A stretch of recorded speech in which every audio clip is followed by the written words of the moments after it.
Comentário da semana com Álvaro Pereira.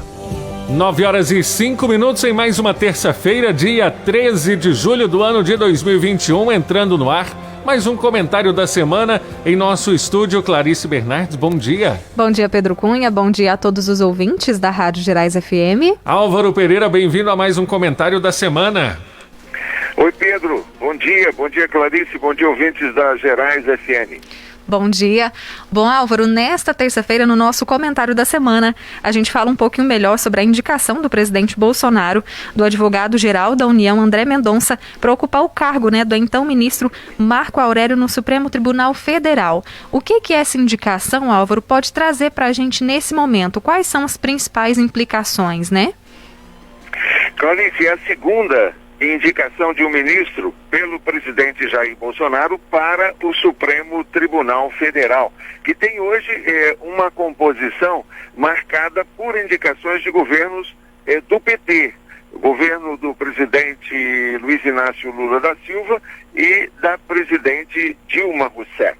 Então, a composição do Supremo é considerada, de alguma forma, mais identificada com esses governos anteriores, E agora o presidente Jair Bolsonaro faz a sua segunda indicação com ministros de perfis mais conservadores, ministros com convicções religiosas assim mais profundas. No caso, por exemplo, do ministro agora indicado pelo presidente Jair Bolsonaro, o André Mendonça, ele é inclusive pastor evangélico da igreja presbiteriana. Então, além de ser um conhecedor profundo de ciências jurídicas, ele tem curso de pós-graduação pela Universidade de Salamanca, na Espanha, em Direito. É um estudioso de Estado de Direito Democrático. Além de tudo isso, ele é também um pastor evangélico. E o presidente Jair Bolsonaro já vinha dizendo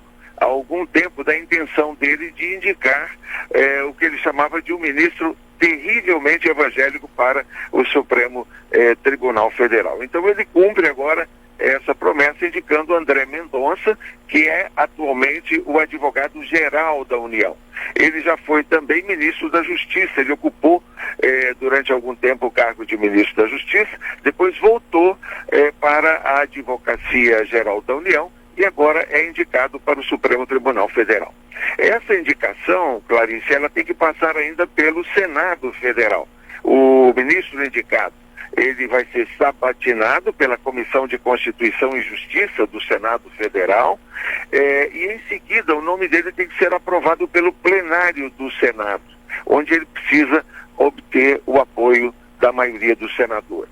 São 81 senadores, ele precisa ter o apoio de pelo menos 41 senadores para que essa indicação seja efetivamente validada, Então ele passa a integrar a vaga do ministro que se aposentou ontem, segunda-feira, Marco Aurélio Mello, um ministro bastante polêmico, com posições assim muito claramente definidas. Ele era o mais velho ministro do Supremo Tribunal Federal, se aposentou agora. E o decano passa a ser, então, o ministro Gilmar Mendes, a partir de agora, como o representante mais antigo, indicado ainda pelo ex-presidente Fernando Henrique Cardoso.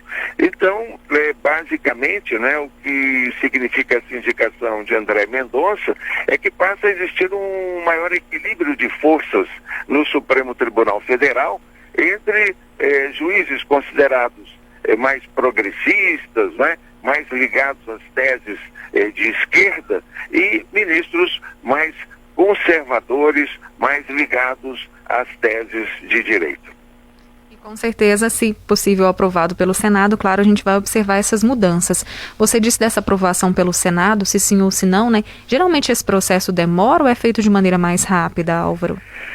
É um processo bastante rápido, porém segue aquele ritual do Senado Federal, né? Primeiro o nome dele tem que ser inscrito para ser sabatinado na Comissão de Constituição e Justiça, então entra naquela programação ali de eventos da Comissão de Constituição e Justiça e em seguida vai para o plenário. Normalmente um processo desse leva pelo menos 30, 40 dias para ser completado.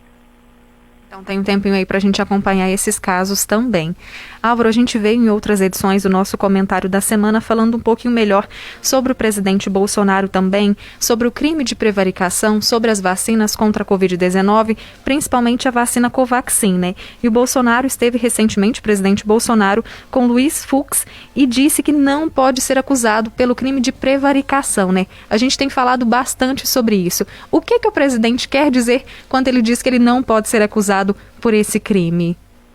Clarice, o presidente Jair Bolsonaro esteve ontem com o presidente do Supremo Tribunal Federal, né, com o ministro Luiz Fux, para comunicar a indicação do André Mendonça como novo integrante do Supremo, mas certamente conversou também sobre esse inquérito aberto a pedido da Procuradoria-Geral da República para investigar se teria havido crime de prevaricação no processo de compra dessa vacina Covaxin, uma vacina indiana. Na verdade, nem houve efetivamente a operação de compra. A compra não chegou a ser realizada.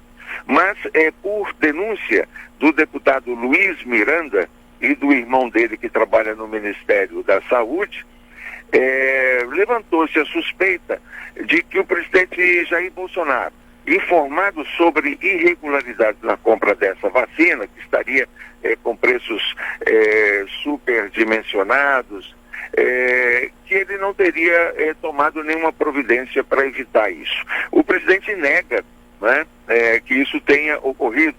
Ele disse que na época, cerca de 2 ou 3 meses atrás, ao ser informado sobre essas irregularidades pelo deputado Luiz Miranda, ele teria pedido ao ministro Pazuello para investigar o caso, né? Se estaria havendo mesmo qualquer tipo de irregularidade, especialmente porque havia a intermediação de uma empresa chamada Precisa Medicamentos, na compra dessas vacinas. Mas disse o presidente Jair Bolsonaro que todas as providências foram tomadas por ele na época.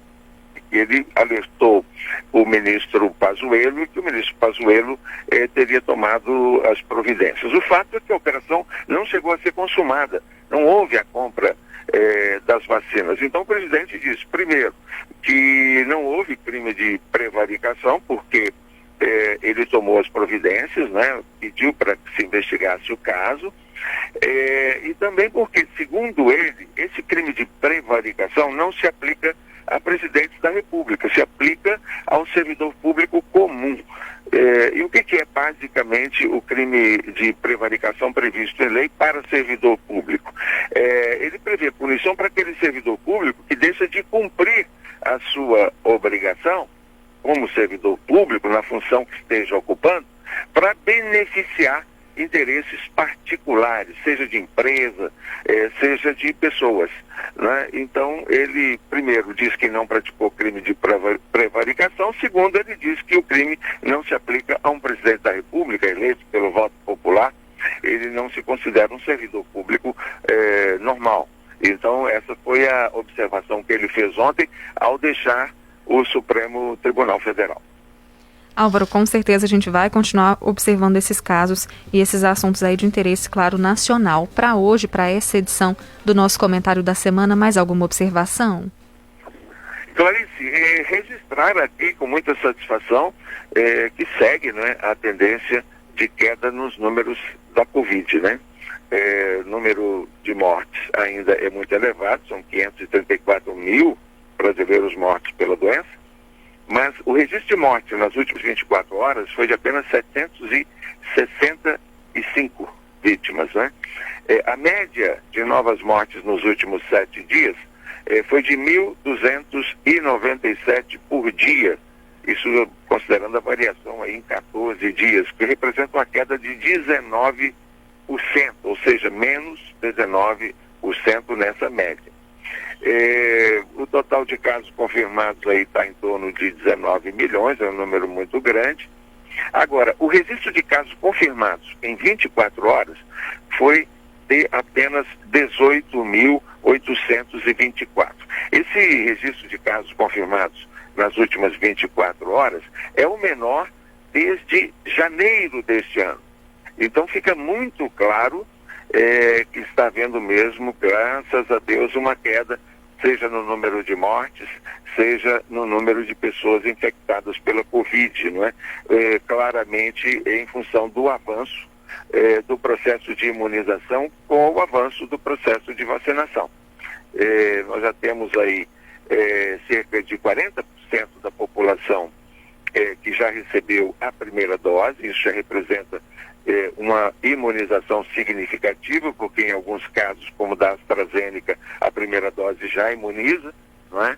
E algo em torno de 15% da população vacinada com as 2 doses da vacina. Então, graças a Deus, a vacinação está evoluindo, né, num ritmo mais acelerado, e isso já impacta aí os números da Covid.